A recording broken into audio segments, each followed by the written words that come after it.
نحمده ونصلي على رسوله الكريم اما بعد فاعوذ بالله من الشيطان الرجيم بسم الله الرحمن الرحيم قل من ينجيكم من ظلمات البر والبحر تدعونه تضرعا وخفيا لئن أنجانا من هذه لنكونن من الشاكرين۔ تو کہہ کون تم کو بچا لاتا ہے جنگل کے اندھیروں سے اور دریا کے اندھیروں سے اس وقت میں کہ پکارتے ہو تم اس کو گڑ گڑا کر اور چپکے سے کہ اگر ہم کو بچا لے اس بلا سے تو البتہ ہم ضرور احسان مانیں گے۔ قل اللہ ینجیکم منہا ومن کل کرب ثم انتم تشرکون۔ تو کہہ دے اللہ تم کو بچاتا ہے اس سے اور ہر سختی سے پھر بھی تم شرک کرتے ہو۔ خلاصہ تفسیر، آپ صلی اللہ علیہ وسلم ان لوگوں سے کہیے کہ وہ کون ہے جو تم کو خشکی اور دریا کی ظلمات یعنی شدائد سے اس حالت میں نجات دے دیتا ہے کہ تم اس کو نجات دینے کے لیے پکارتے ہو، کبھی تذلل ظاہر کر کے اور کبھی چپکے چپکے، اور یوں کہتے ہو کہ اے اللہ اگر آپ ہم کو ان ظلمات سے اب کے نجات دے دیں تو پھر ہم ضرور حق شناسی پر قائم رہنے والوں میں سے ہو جاویں۔ یعنی آپ کی توحید کے بڑی حق شناسی ہے، قائل رہیں،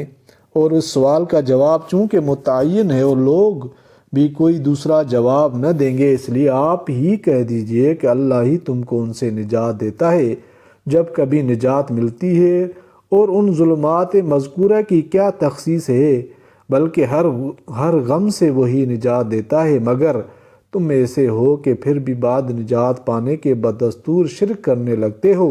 جو کہ اعلیٰ درجے کی ناحق شناسی ہے، اور وعدہ کیا تھا حق شناسی کا، غرض یہ کہ شدائد میں تمہارے اقرار سے توحید کا حق ہونا ثابت ہو جاتا ہے، پھر انکار کب قابل التفات ہے۔ معارف و مسائل۔ علم الہی اور قدرت مطلقہ کے کچھ مظاہر پچھلی آیتوں میں اللہ جل شانہ کے علم و قدرت کا کمال اور ان کی بے مثال وسعت بیان کی گئی تھی۔ مذکورہ آیات میں اسی علم و قدرت کے کچھ آثار اور مظاہر کا بیان ہے۔ پہلی آیت میں لفظ ظلمات، ظلمت ان کی جمع ہے جس کے معنی ہیں اندھیری۔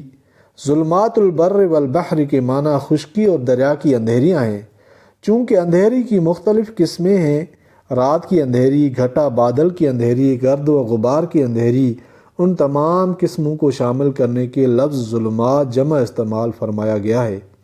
اگرچہ انسان کے سونے اور آرام کرنے کے لیے اندھیرا بھی ایک نعمت ہے، لیکن عام حالات میں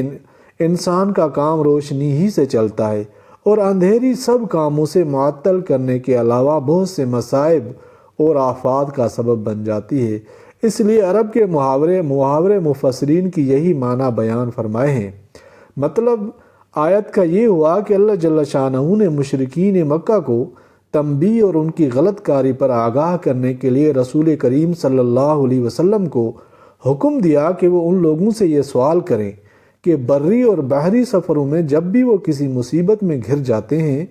اور اس وقت تمام بتوں کو بھول کر صرف اللہ تعالیٰ کو پکارتے ہیں، کبھی اعلانیہ طور پر اپنی ذلت و عاجزی کا اعتراف کرتے ہیں اور کبھی دل میں اس کا اقرار کرتے ہیں کہ اس مصیبت سے تو سوائے اللہ تعالیٰ کے کوئی نہیں بچا سکتا،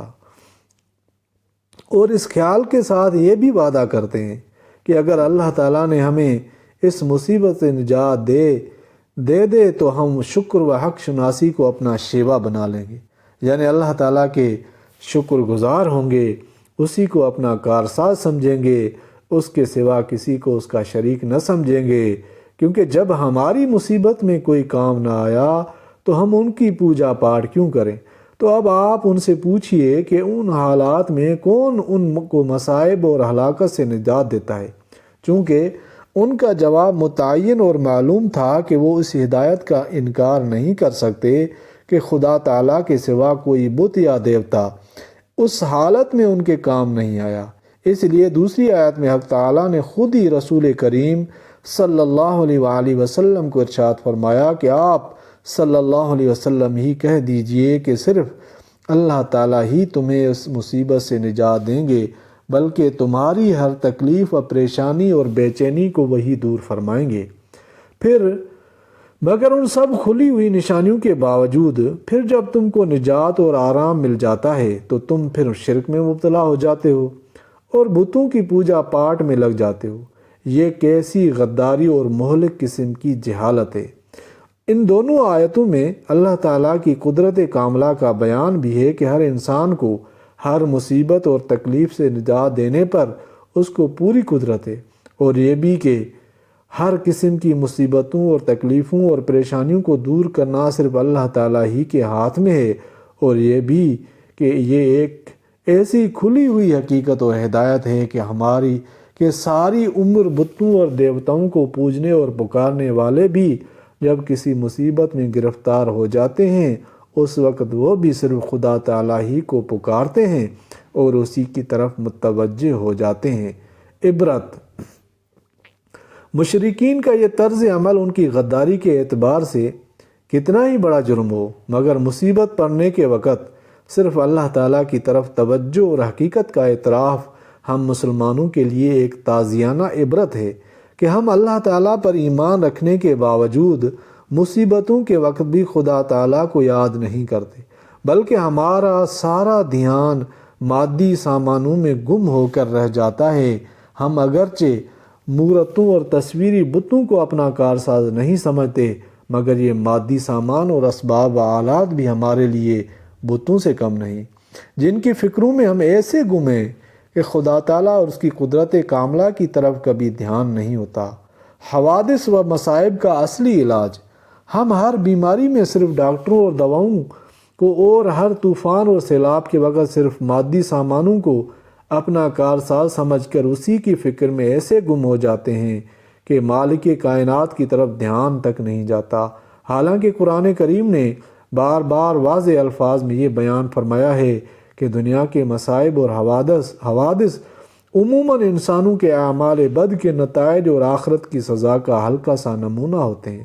اور اس لحاظ سے یہ مصائب مسلمانوں کے لیے ایک طرح کی رحمت ہوتے ہیں کہ ان کے ذریعے غافل انسانوں کو چونکایا جاتا ہے تاکہ وہ اب بھی اپنے اعمال بد کا جائزہ لے کر ان سے باز آنے کی فکر میں لگ جائیں اور آخرت کی بڑی اور سخت سزا سے محفوظ رہیں۔ اسی مضمون کے لیے قرآن کریم کا ارشاد ہے، آیت وَلَنُذِيقَنَّهُم مِّنَ الْعَذَابِ الْأَدْنَىٰ، یعنی ہم لوگوں کو تھوڑا سا عذاب قریب دنیا میں چکھا دیتے ہیں آخرت کے بڑے عذاب سے پہلے، تاکہ یہ وہ اپنی غفلت اور برائیوں سے باز آ جائیں۔ قرآن کریم کی ایک آیت میں یہ ارشاد ہے، وَمَا أَصَابَكُم مِّن مُّصِیبَةٍ، سورہ شورى، یعنی جو مصیبت تم کو پہنچتی ہے وہ تمہارے اعمال بد کا نتیجہ ہے، اور بہت سے برے اعمال کو اللہ تعالیٰ معاف فرما دیتے ہیں۔ اس آیت کے بیان میں رسول کریم صلی اللہ علیہ وسلم نے فرمایا کہ قسم ہے اس ذات کی جس کے قبضے میں میری جان ہے کہ کسی انسان کو جو کسی لکڑی سے معمولی خراش لگتی ہے یا قدم کو کہیں لغزش ہو جاتی ہے یا کسی رگ میں خلش ہوتی ہے، یہ سب کسی گناہ کا اثر ہوتا ہے،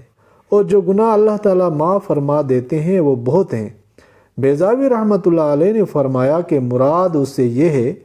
کہ مجرموں اور گناہ گاروں کو جو امراض اور آفات پیش آتے ہیں وہ سب گناہوں کے آثار ہوتے ہیں، اور جو لوگ گناہوں سے معصوم یا محفوظ ہیں ان کے امراض اور آفات ان کے صبر استقلال کے امتحان اور جنت کے بلند درجات عطا کرنے کے لیے ہوتے ہیں۔ خلاصہ یہ ہے کہ عام انسان جو گناہوں سے خالی نہیں، ان کو جو بھی بیماریاں اور حوادث و مصائب یا تکلیف اور پریشانیاں پیش آتی ہیں وہ سب گناہوں کے نتائج اور آثار ہیں۔ اسی سے یہ بھی معلوم ہو گیا کہ تمام مصائب اور پریشانیوں کا ہر قسم کے حوادث اور آفات کا اصلی اور حقیقی علاج یہ ہے کہ اللہ جل شانہ کی طرف رجوع کیا جائے، پچھلے گناہوں سے استغفار اور آئندہ ان سے پرہیز کرنے کا پختہ ارادہ کریں اور اللہ تعالیٰ ہی سے رفع مصائب کی دعا کریں۔ اسی کے یہ معنی نہیں کہ مادی اسباب دوا،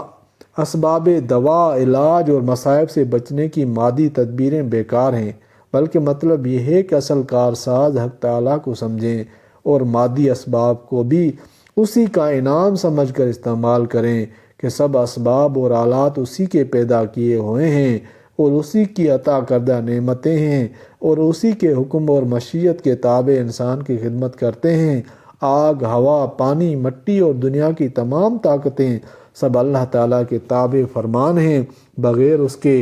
ارادہ کے نہ آگ جلا سکتی ہے، نہ پانی بجھا سکتا ہے، نہ کوئی دوا نفع دے سکتی ہے، نہ کوئی غذا نقصان پہنچا سکتی ہے۔ مولانا رومی رحمۃ اللہ علیہ نے خوب فرمایا، خاک و باد و آب و آتش بندہ اند، با من و تو مردہ با حق زندہ اند۔ تجربہ شاہد ہے کہ جب انسان اللہ تعالیٰ سے غافل ہو کر صرف مادی سامانوں کے پیچھے پڑ جاتا ہے تو جوں جوں یہ سامان بڑھتے ہیں پریشانیاں اور مصائب اور بڑھتے ہیں۔ مرض بڑھتا گیا جوں جوں دوا کی شخصی طور پر کسی دوا یا انجیکشن کا کسی وقت مفید ثابت ہونا یا کسی مادی تدبیر کا کامیاب ہو جانا غفلت و معصیت کے ساتھ بھی ممکن ہے، لیکن جب مجموعی حیثیت سے پوری خلق خدا کے حالات کا جائزہ لیا جائے تو یہ سب چیزیں ناکام نظر آتی ہیں۔ موجودہ زمانے میں انسانوں کو راحت پہنچانے اور اس کی ہر تکلیف کو دور کرنے کے لیے کیسے کیسے آلات اور سامان ایجاد کیے گئے ہیں اور کیے جا رہے ہیں کہ اب سب 50 سال پہلے کے انسان کو ان کا وہم و گمان بھی نہ ہو سکتا تھا۔ امراض کے علاج کے لیے نئی نئی زود اثر دوائیں اور طرح طرح کے انجیکشن اور بڑے بڑے ماہر ڈاکٹر اور ان کے لیے جا بجا شفا خانوں کی بہتات کون نہیں جانتا کہ اب اس سے 50-60 برس پہلے کا انسان ان سب سے محروم تھا۔ لیکن مجموعی حالات کا جائزہ لیا جائے تو ان آلات و سامان سے محروم انسان اتنا بیمار اور کمزور نہ تھا جتنا آج کا انسان بیماریوں کا شکار ہے۔ اسی طرح آج عام دباؤ کے لیے طرح طرح کے ٹیکے